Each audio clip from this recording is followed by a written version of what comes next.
it's a lifestyle show, so she is shooting like featurey, advertorial stories, you know what I mean? We have a show like this. Yeah. I think it was, we got like one meeting where they go over what they should be doing.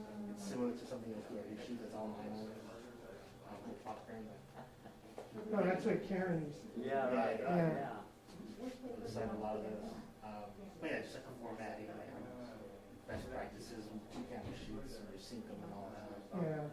You know, understanding why it's better to record everything, but sometimes you can't. You know, you're walking around somewhere. You know. Right, well, I always tell everybody too, it's like, man, put your earpiece in. Yeah, It may look good in the VU meter, but the minute you don't, in these, at least, it's even worse than course, you have an external speaker. This one does not. You can, and it does, but it only plays the audio when you're on playback. So when you're recording it, you don't know. If you don't have your earpiece in, but I tell you, I hand move all the earphones all the time. I have both. Generic, I have a generic one, I'm like, dude, just, from engineering, we got like 30 of them. But I do a lot of stuff too with my notes. So like, I'm gonna, like, yeah, I've already got some B-roll on my phone, and then probably get my cutaways and whatnot. I just find it worked out great the other day. Her and I actually wrote a story. We get there, go in and do one on camera. So what I did was I just, I ran the audio on this, just kind of had it set on one thing, but I went around and just got shots of her hands, and then a reflection off of this plastic, whatever, they have it register, the 2-ply or whatever, that plastic screen, and then I usually I feel like we use purple stuff when we yeah, because for one thing, if I need to get some quick, I got wide angle it, so I'll knock out a bunch of stuff, and then just start with two, and then dialogue it. Because there was things she would want me to get. I'm like, Karen, I'm too big. I think that's more So she's well, like, for me too, it's like sometimes I'm like, okay, well, I only have a limited amount of time, and I need to get B-roll, I need to do it quick, and to get a tripod out, set it up, move it, I just, this thing, I've seen some. She actually had a couple of shots that were like 4K, better than mine because of wherever she was. And she likes watching the she's always looking for those D-line cutaways. Right. Well, my reporters love it too, because I'm always getting the, holding the stick, and I'll start back from the top. I'm just gonna slowly walk it in. That's cool. That's what the other show trying to get them to get more time. It's actually at Dallas Cowboys Training Camp. That's kind of what they had. They had their TV crew, media for press conferences and things like that. But for the most part, for the people that have doing Jones stuff, they have as far as on behalf of the team. There was somebody walking around with a cell phone. It had the little bubble. Oh yeah, exactly. Like before, you used to see those ads, this short film was shot entirely on a phone. I'm like, now I'm like, I can see. Yeah, now it's, Once they started being a trap, it might even better. Yeah. As far away from us as possible. Because we have insurance calls, and they're trying to get the shot of the guy. They haven't set to autofocus, so they're trying to get the shot of the guy who's being arrested, but he's out of focus because they haven't set the auto still. Like, see, that's just your autofocus. I always tell people, you could set up an interview and set it on auto and be in focus, and then in the middle of your interview, it will decide to focus. That's why we don't use manual.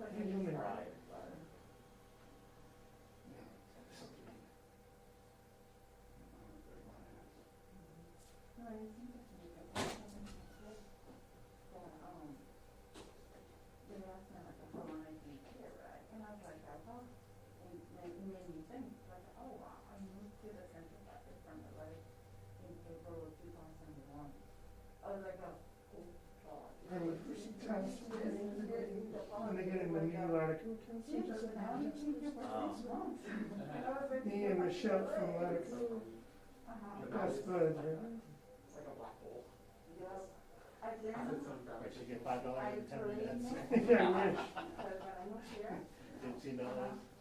Because I moved here, so the house is the purchase for the home, and like a typo, there's a typo here, type coming from the way. Like, I think it's not way this. You find a certain position. Shows this You find much, a certain there's position. actually a typo. And now it comes this one like that. Oh, yeah, that's We right. just gotta start until So, And then when we you buy find a house, you have. yeah, right, exactly. there we go. And we said, okay, we can hire them. Exactly. Well, we lost people and we were like right on it, and it was weird because it was the beginning of the pandemic. We just have them come in on Zoom, and we've been pretty decent. We've pretty, okay, what's good is our new director and me, we've been on this That's good. decision. Yes, Was born to that house. that is So great. that's the only Except house that has. Sinclair over there, they lost 12 people. 2 in use and 10 Yeah, in exactly. positions. I mean, I have a little bit Right on. of college shopping. Yeah, we're gonna go dig. And we're like, there was a house that was just a tad smaller than my current house, square footage, So obviously, way more than even the current person I have. And I told my kid, like, I don't know, but I can do that. It's like that. And then to myself, starting all over again. I'm like, I'm halfway through. You live in Rice Lake, right? No. Oh, obviously. So we bought a lot of myself, Yeah, very nice in New York. So yeah, like, it's pretty good. I can't even afford my home right now. Like, if you want to buy my home right now, I can't even afford that one. So I'm like, now we stay where we are. But no. How old is your son? I'm a pretty 130. Yeah. I mean, I think it's cute when you show him around. It seems like a nice guy. I just don't, I don't know. can I help you?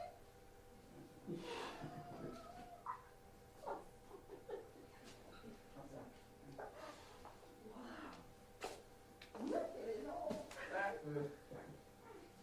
Well, that's the thing, I mean, you can see Sam, he carries my stuff, It's like your friend versus like him. his shoes,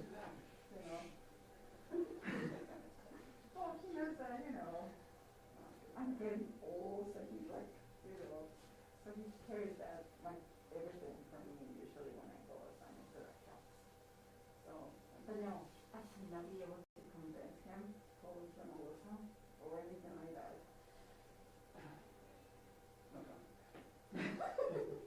You're like, I was trying to convince him not to do,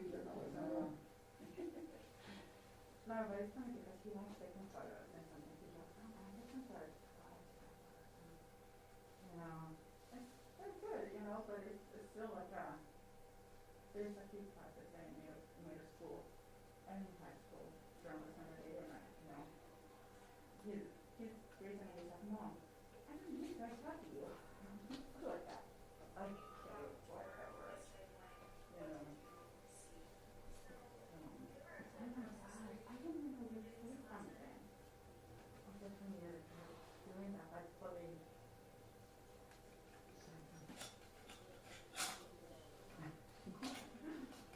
Like I know, I don't know. I'm not related to you.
Yeah. All right, well, good afternoon. I'm Amy Shuckley, Chair of the Tulare County Board of Supervisors. And on behalf of the residents of Tulare County, I'd like to welcome Mayor Gavin and Mayor. Look at that, I just demoted you. I mean, Legit. hey. No, it's actually maybe a promotion. It might be. Governor Gavin Newsom. Also here today with us is Mayor Osorio from the city of Delano. So thank you, Mayor, for also being here.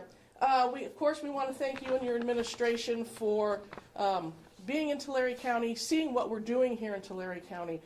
We've had a lot of success with our vaccination clinics, and as you saw today, we're continuing that success. We want to thank you for our increase in doses. You know, last week we received the email with the Excel spreadsheet, and Tulare County was 114% increase. I think some folks, we had to go pick up their eyeballs that were rolling down the aisle because, yeah, so thank you for that. And now, this week we'll be receiving a 40% increase on top of that, of course, to serve our hardest hit communities, such as here in Early Mart. It's so important to get that outreach out there, to reach the hardest hit and the disadvantaged who don't have the option of, you know, driving down the street in one of our other centers and receiving that vaccine. So it's so important. As you know, Tulare County is one of the top 3 ag-producing counties in the nation. And so to have our farm worker and our farm sources being protected, not only for themselves and their families, but to protect our food supply.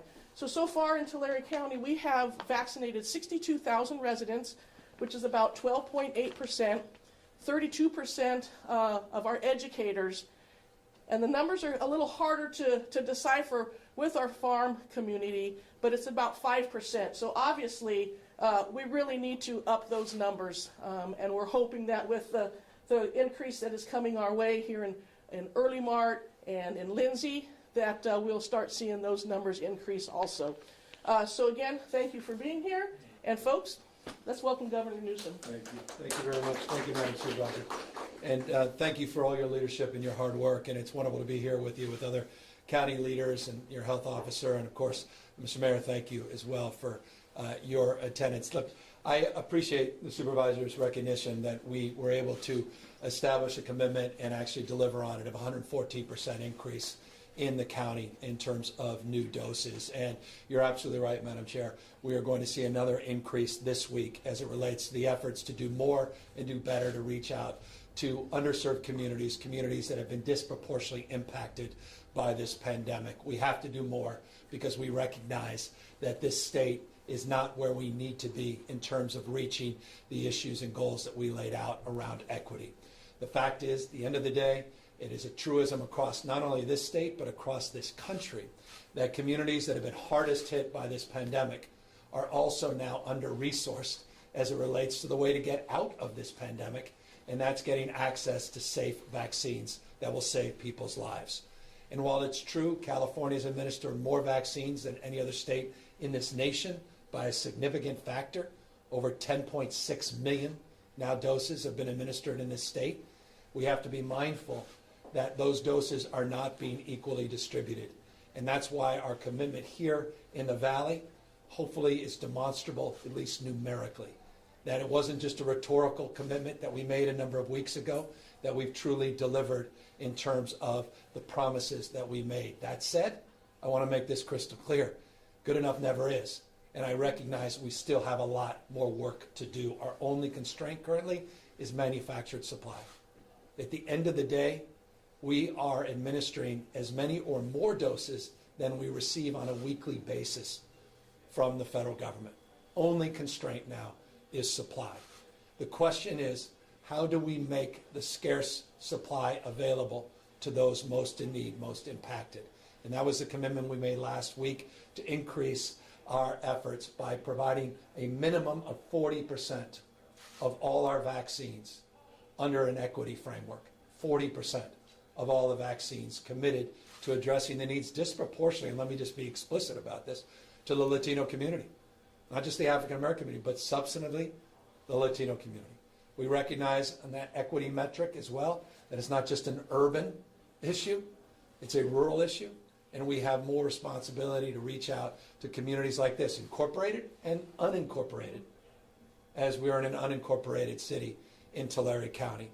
And so I'm here to highlight Supervisor's success, to thank her colleagues, to thank the entire county and their team for setting up now 45 locations just in this county alone to access these life-saving vaccines, to commit to more partnerships like the partnership here with OptumServe.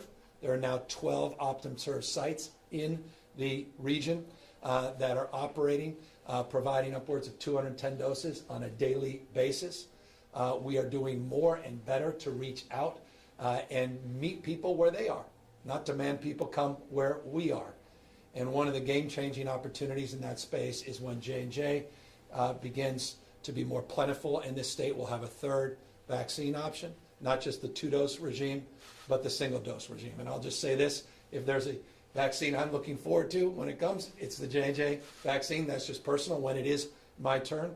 But that single dose, one and you're done, will present itself as a third option very, very shortly. 320,000 J&J vaccines are arriving in California this week. We received just 21,000 last week, Northern California, Southern California, at 2 of the federal sites. They went there first. Now with the 320, we'll get them more appropriately distributed on a more equitable basis across the state. We're going to see supply increase significantly over the course of the next number of weeks. Light truly is bright at the end of this tunnel.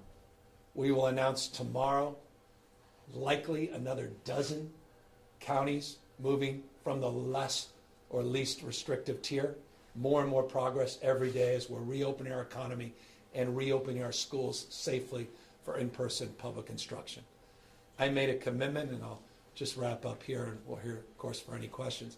I made a commitment to our educators, not just our teachers, but our educators, bus drivers, the cafeteria workers, our custodial staff, the support staff, the classified employees, not just our teachers, that if we're going to ask that we move much quicker to get our kids safely back into school, that we wanted to be there supporting that essential workforce in terms of making available the opportunity to be vaccinated.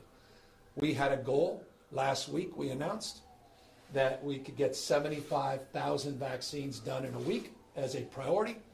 Today, 1 week later, after announcing that last Monday, we can announce today that over 210,000 educators have been a beneficiary and have received a vaccine. 210,224 to be exact. So we significantly outperformed our minimum benchmark, and that should be great news for parents like me, parents like you, and others that are encouraged and encouraging our teachers to safely get back into school, to get our kids back that in-person instruction they so desperately need, not just for the academic, but the social and emotional benefits that in-person instruction provides. So really encouraged by that, encouraged by the progress, down to 2.1% positivity now in California. It's one of the lowest in the United States. Our case rate's down to 3,200. I mean, it was 53,000 6+ weeks ago, down to 3,200. Again, bright light at the end of this tunnel, making progress, moving in the right direction. But you're at the ground level.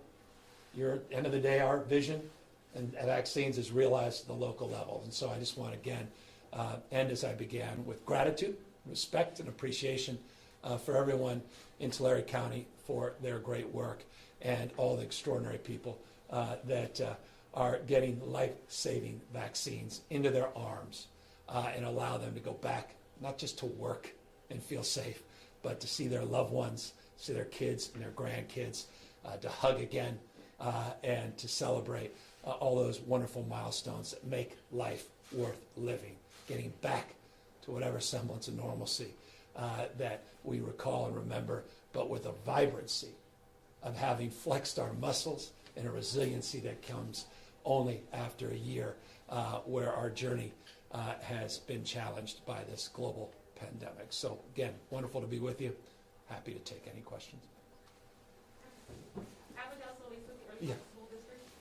So you mentioned our teachers you know, we get teachers that commute from the neighboring cities to come in to work here at our school district. And obviously, it's very important that we get them vaccinated.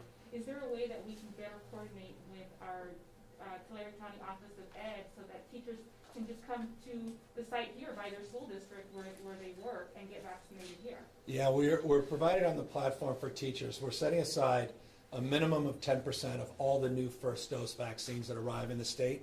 In addition to that, we did teacher days in Northern and Southern California on Thursday and Friday. Those were additional vaccines made available exclusively for educators. But all of our educators can go to the My Turn app, or they can call 833-422-4255 and learn more about how they can connect to the provider network that includes OptumServe, where we are today, but also includes all of those other 44 points of access just in Tulare County alone, and over 3,000 throughout the state of California. So we're making that available to educators through the entire network, not just exclusive education days at large-scale sites. It's really trying to create equity and access across the spectrum. Governor, you mentioned being able to hug again. Just wanted to get your reaction to the CDC's latest guidance that came out as far as vaccinated folks being able to gather without masks, without social distancing. It is what we've all been waiting for. We've been waiting bated breath because, look, we're in a county, Tulare, to credit of, again, all the incredible leaders here, over half of your 65-year-olds at least have had first dose here in the county. In the state, it's 56% of all Californians in this state have received at least a single dose. Now, once you get the second dose and you have a 2-week period, the CDC is now saying you can take that mask off, you can go back home, or at least back to see your extended and immediate family members that you haven't hugged. But again, in smaller cohorts, no one be naive that we could just go back to our original form, but with caution and modifications. But it's incredibly good news. And it just shows the power and potency of these vaccines. Not only are they safe, not only are they effective, not only do they save lives, they change lives.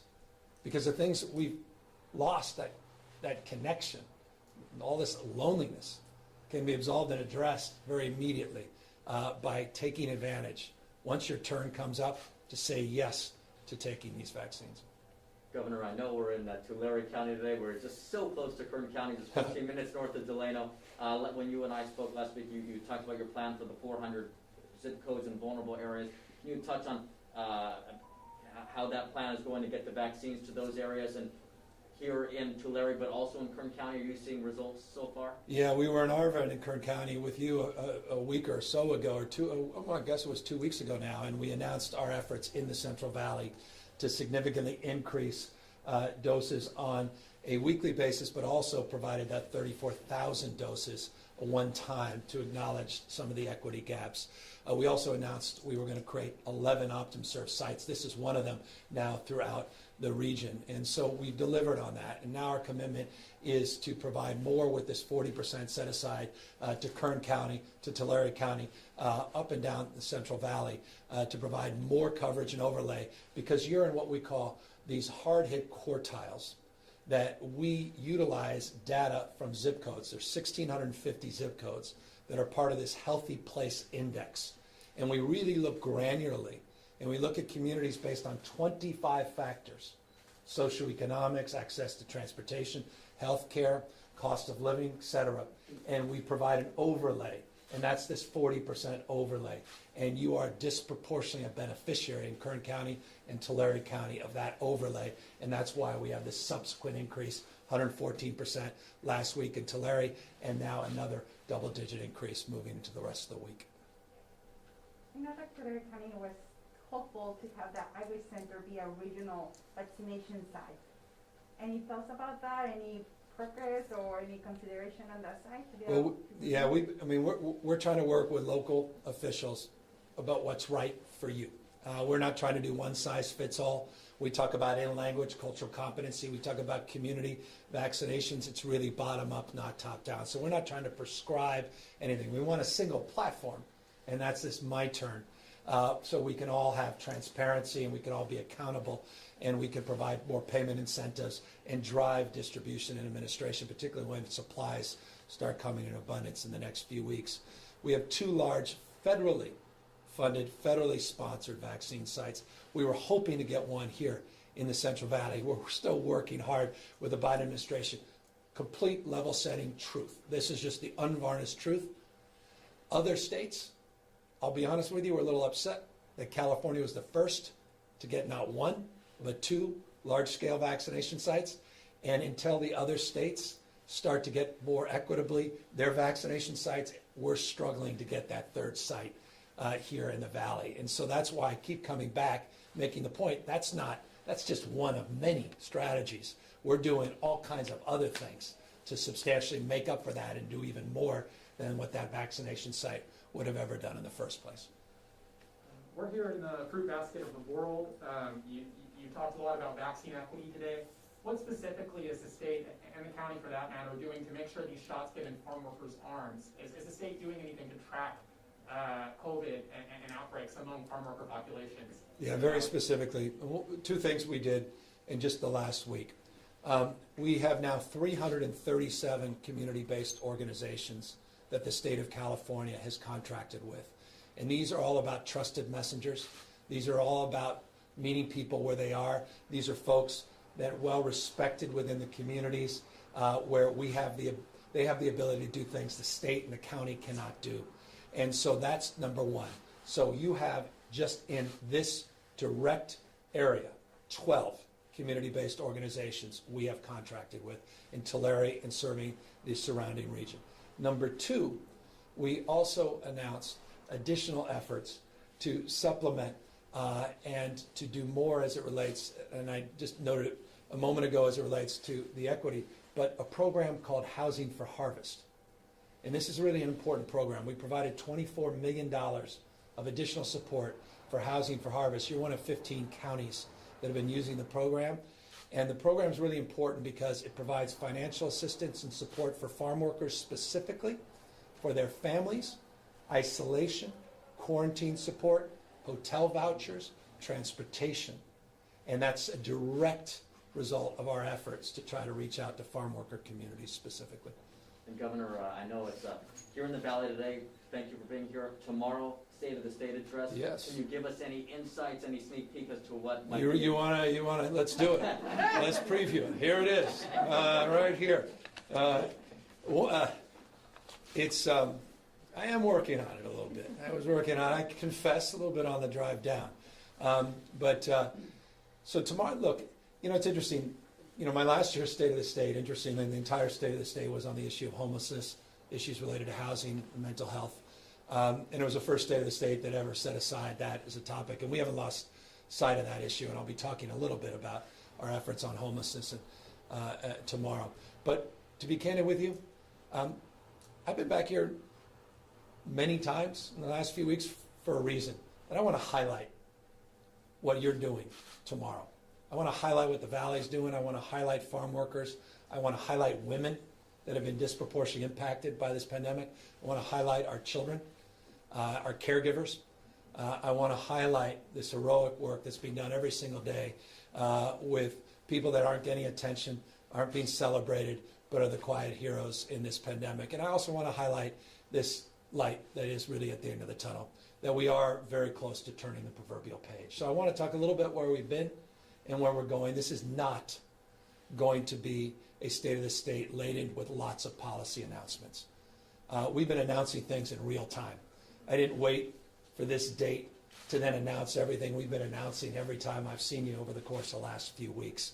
So it's a different kind of State of the State, also shorter, and we'll really be a little more sober because we're mindful of the lives that have been lost in this pandemic. But also, it will be, I hope, received as also optimistic about not only our resiliency, but our capacity to lead throughout this as a state. And I think that deserves a little attention.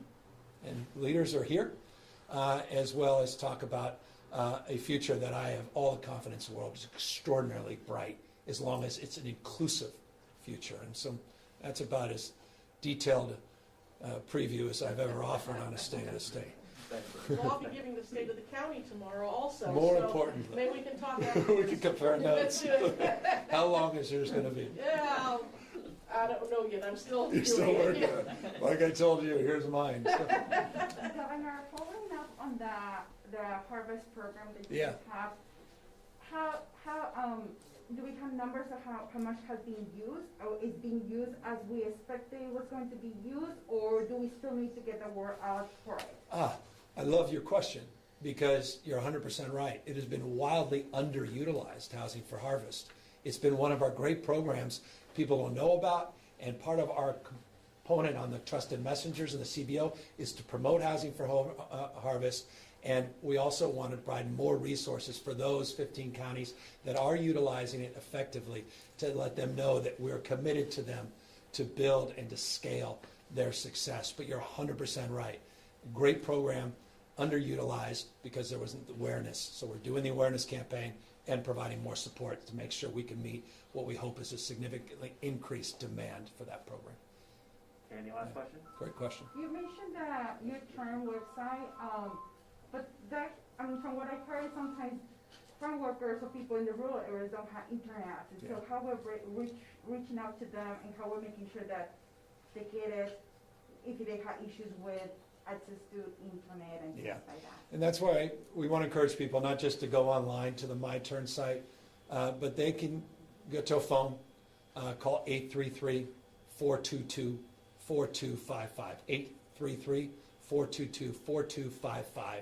And that's a site that will provide information of which vaccine location is proximate to you and allow you to answer or at least ask and get answered questions about whatever hesitancy you might have, about what's the difference between Moderna and Pfizer vaccine, is the J&J vaccine available, all that information. We've got a team of people waiting for those phone calls. In addition to that, we're also not naive. You have homebound people that don't even know that that number exists.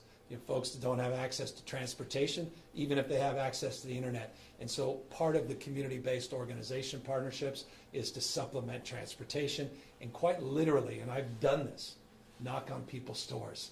We have been going with mobile units, pop-up sites into neighborhoods and literally setting up these almost FEMA-like emergency sites and just knocking on doors and saying, let's do this, let's make this happen. All right, thank you, everybody. Thank you all, appreciate it. Thank you. See you again, man.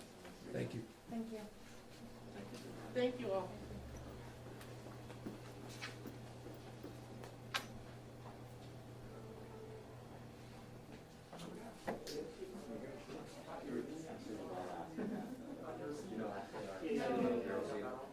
Of course she's watching.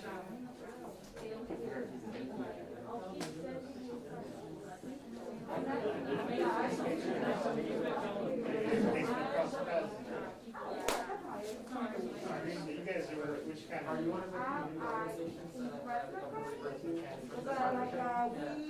all of publications, cover, all of us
When you just tried that, that's when it turned on. I didn't type it in. All right, here it Check, is. check, check. Yeah, that's crazy. Okay. That's weird. Let's make sure this is tight.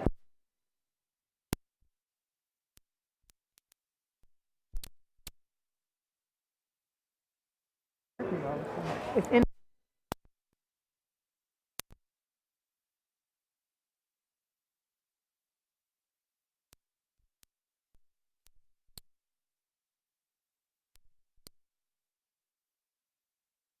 One two one two. Yeah, check 1 2 1 2 1 2 1 2 1 2. But why is it doing that? 1 2 1 2. It's definitely moving now, but I don't know why it wasn't before. Check 1 2 1 2. Check check check 1 2. Just make sure everything's tight. Looks tight. In the middle. Everything's working. 1 2 1 2. I'm turning it off for now.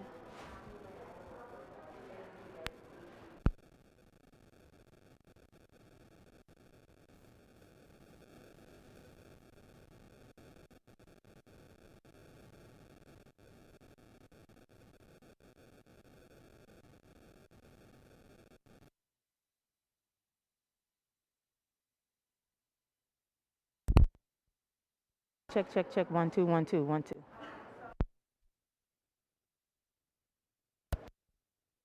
2 1 2 1 2 1 2. Check check check. 1 2 1 2 1 2. Check check.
Welcome to Hope Hall. It's awesome space. I know we Even had like this is awesome. Well, it's, when we originally opened Hope Hall, we built it with the intention of it being, originally it was just going to be an event space. Yeah. And we were really fortunate that the community embraced us. Yeah. And so now we like to call ourselves a community gathering space. Yeah. And I will say COVID, we were only open for about 7 months when COVID hit. And so it was a true testament to, you say you're going to be a community gathering space, like when the community needs a gathering space the most, Right. how can you live into that in a new and different way? And so I know that we're here to talk about Hope Hall Helps, and that was sort of the way that we saw the community really needing a place where they could feel safe and acknowledged, and especially at the beginning of the pandemic, when none of us knew what was happening. A bartender said something to me at the beginning when we first started doing distribution here. He looks at me and he goes, I've been a bartender my whole life. I've never had to go on unemployment. I just got another job because, as you know, here in DC, we're such a tourism capital that 1 in 7 folks is in the hospitality industry. And so it really hit home for me, at least, just like, oh my gosh, this is about to really greatly impact the hospitality community especially. So we started Hope Hall Helps off of this idea that we were hearing from our own crew that they couldn't get access to toilet paper. Yeah. How this started. Yeah. And we were like, we can still get toilet paper. Right. And so we started putting together these care kits, and that's when everything started closing. And so, so we started with supply kits, and then kitchens were calling with food, and it just sort of evolved from there. How many people do you serve? To date, we have served over 55,000 meals. Oh wow. Has it ramped up? Have you seen how it? We've seen this. Yeah. So we saw that from from March through really end of June, until patios could really reopen, is where we really saw a huge need. And then what we did was, this is all based off of, honestly, the support of the community. And so to date, we've raised just close to $1 million. Oh, wow. Good for you. And what I'm most proud of is donors. That's most of that came from small dollar donations from the community. That was my question, Over 3,000 small dollar donors, which is hugely impactful. And then we've been fortunate to receive some larger donations from a few foundations, and that's really helped us to extend our effort. But what we saw was, we knew winter was going to be tough. Patios closing, hours getting cut just across the board for folks. And so we held back at the end of June and really relaunched in December, but relaunched differently. What we have seen is that needs have continued to evolve, especially with food insecurity.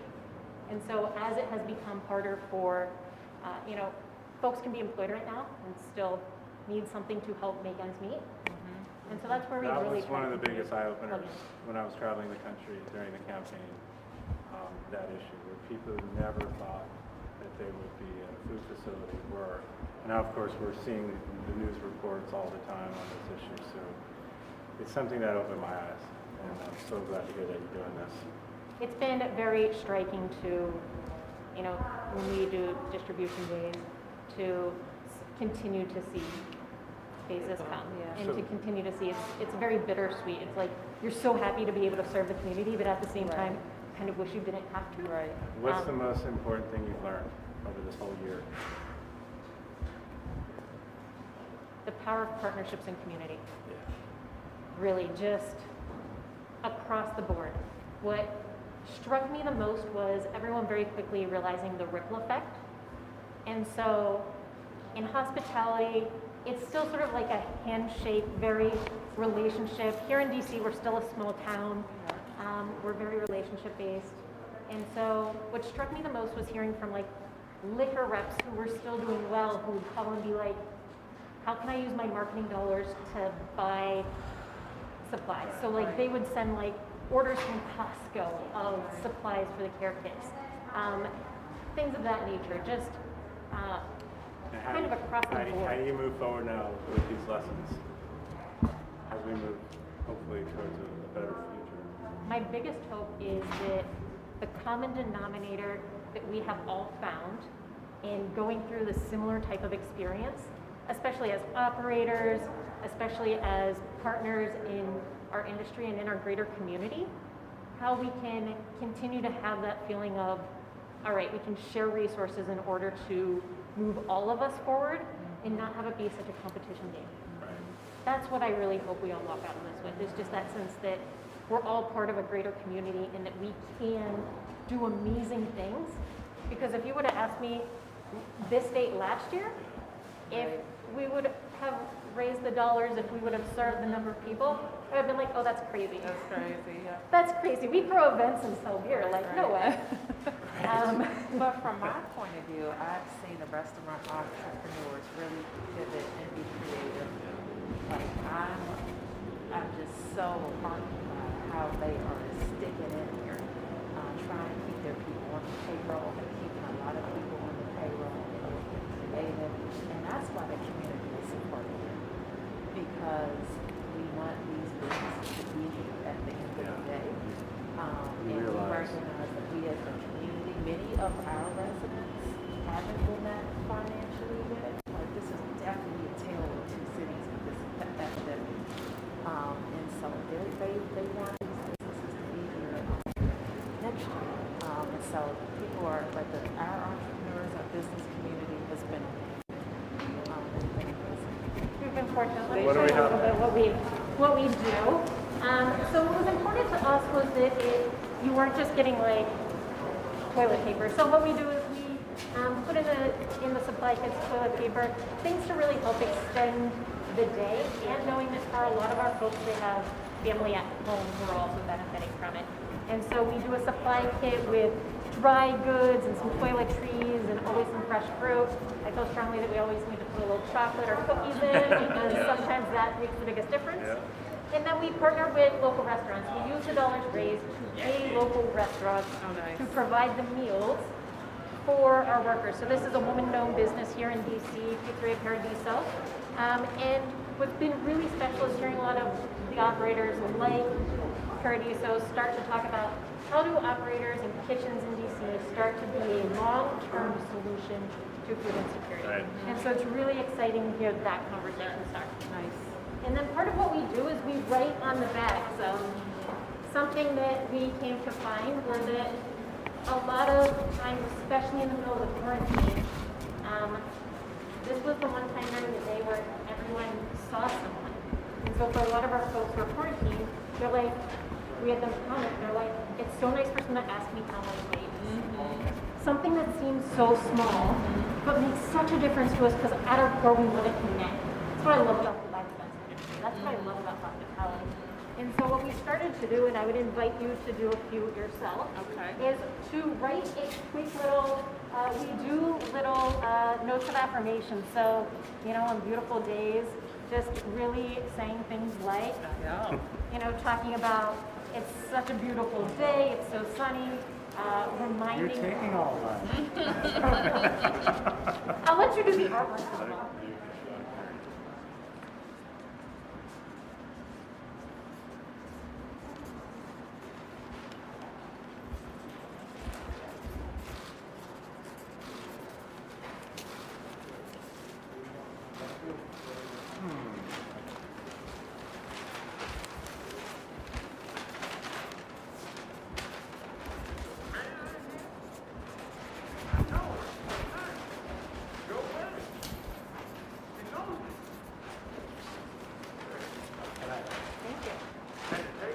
Those will be extra special bags.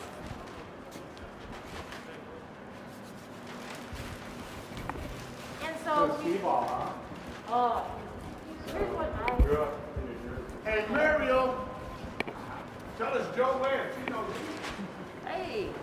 From Eagle Harbor. you have to just save all your tickets for. Oh man, I never. Joe where from Eagle Harbor. It's crazy with my. How you doing? How you doing? It's been interesting when I we put see that you. in Good to originally. see you. The number of Eagle adults Harbor. who Got come it. in who get really excited. How you doing? And they're like, we never thought How we'd your have a mom and teacher your who brother? They're good. They And still so have there's places something down here? really Yes, fun sir. to see that You know my generation. mother, Miss Mary Lou Liz. I'm gonna start right here one. Fantastic. How you been doing? I'm fantastic. I can't come say hello to you. I'll be out. I'll be out shortly. All right. Okay. Our mayor's very popular. Rightly so. So here's a little bit of the distribution we do every day. And so we have some great volunteers. This is Stu, my business partner, and Nick. They have both Stu put in his personal money originally with me to get this started. Nick has generously donated his space when we decided to expand to a Virginia location as well to help best meet DC workers where they live. So what was this people? It was built in 1941 as a people's pharmacy. And then those of us who have been in DC know it as the Murray's on Georgia Avenue. It was like a frozen food grocery store. It did not look like this when we took it home.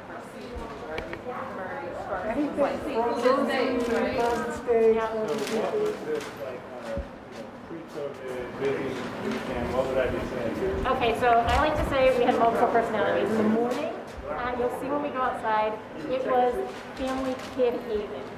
Families would be here running around with their kids. We'd have first birthday parties, a ton of smash cakes, lots of dogs, and then it would transition to like the millennials post brunch wanting to continue to hang out, and For a ton of Bloody sports. Mary, Sports Bloody Mary chicken here, wings. exactly.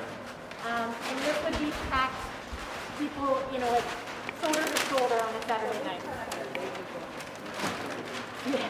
So there are a lot of young families. A lot of young families, and we became this like multi-generational I business. can see it, yeah. One thing I want to call out is we've been fortunate to have really great support from the Office of Nightlife and Culture. Director Townsend. Where is Director Townsend? Hey, Director Townsend.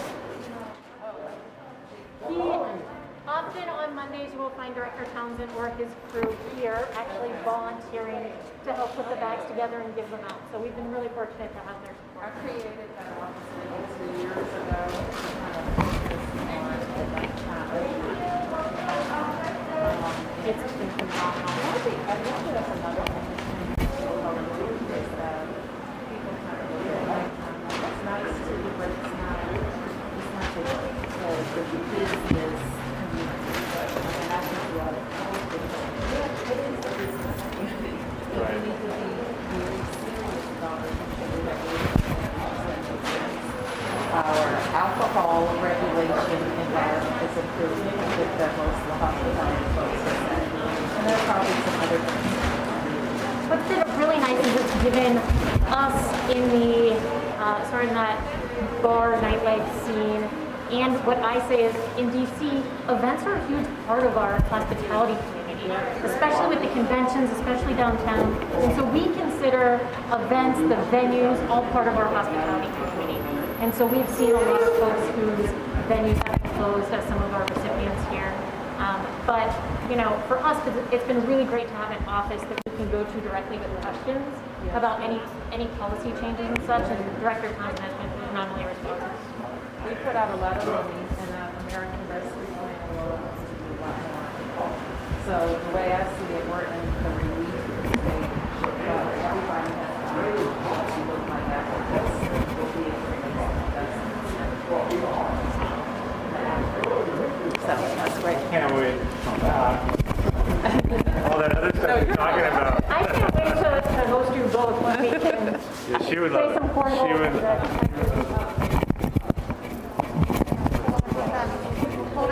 See how competitive we are. And then one of the things that we did, we always have a place on our page, but we really we changed the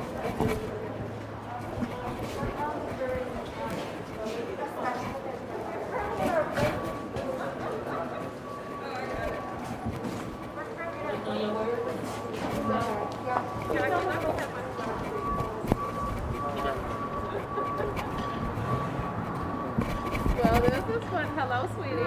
How are you? So here at Viking Village, we're excited to just chat through with some of our recipients, but also some folks who have been key in sort of the program and how just really great examples of how DC operators have continued to really innovate during this time. And so we thought being out here in Viking Village, where we went primal for the winter. I love it. I have to come back. You should really see it at night. We get accused of it being a movie set, So which works well. this is still open now? We are fully operational outside and inside. We are fortunate that given our size, we can still, even at 25%, have a significant number of folks inside.